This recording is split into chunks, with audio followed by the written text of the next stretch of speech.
السلام علیکم دوستو، ڈیلی اپڈیٹس میں خوش آمدید۔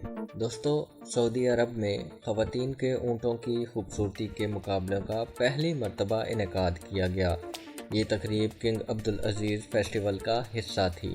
اس سے قبل صرف مرد حضرات ہی اونٹوں کی خوبصورتی کے مقابلوں میں حصہ لیتے رہے ہیں۔ مقابلوں کا انعقاد دارالحکومت ریاض کے شمال مشرق میں صحرائے روما میں کیا گیا۔ مقابلے میں 40 خواتین نے حصہ لیا۔ پہلی 5 پوزیشنز حاصل کرنے والی امیدواروں میں 10 لاکھ ریال کی انعامی رقم تقسیم کی گئی۔ اونٹوں کی خوبصورتی کو کئی پیمانوں پر پرکھا جاتا ہے، جن میں ہونٹ، گردن، کوہان کی شکل اور جسامت بنیادی خصوصیات ہیں۔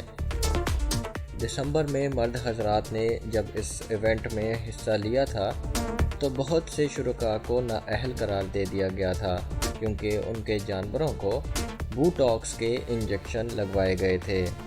تیل کی دولت سے مالا مال خلیجی ریاست سعودی عرب اسلام کی سخت تعلیمات پر عمل پیرا ہے، لیکن 2017 میں ولی عہد شہزادہ محمد بن سلمان کے اقتدار میں آنے کے بعد سے خواتین پر سے کچھ پابندیاں ہٹا دی گئی ہیں۔ اس تبدیلی نے خواتین کو مختلف تقریبات میں حصہ لینے کے قابل بنایا ہے۔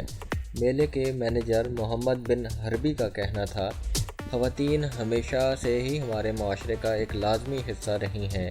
خواتین اونٹوں کی مالک تھیں، ان کی دیکھ بھال بھی کرتی رہی ہیں۔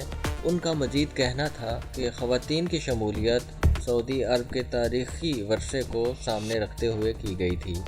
اب تک کے لیے اتنا ہی دوستو۔ مزید اپڈیٹس کے لیے ہمارے چینل ڈیلی اپڈیٹس کو سبسکرائب کیجیے اور بیل آئیکن پہ کلک کیجیے تاکہ مزید آنے والی ویڈیوز آپ تک سب سے پہلے پہنچ سکیں۔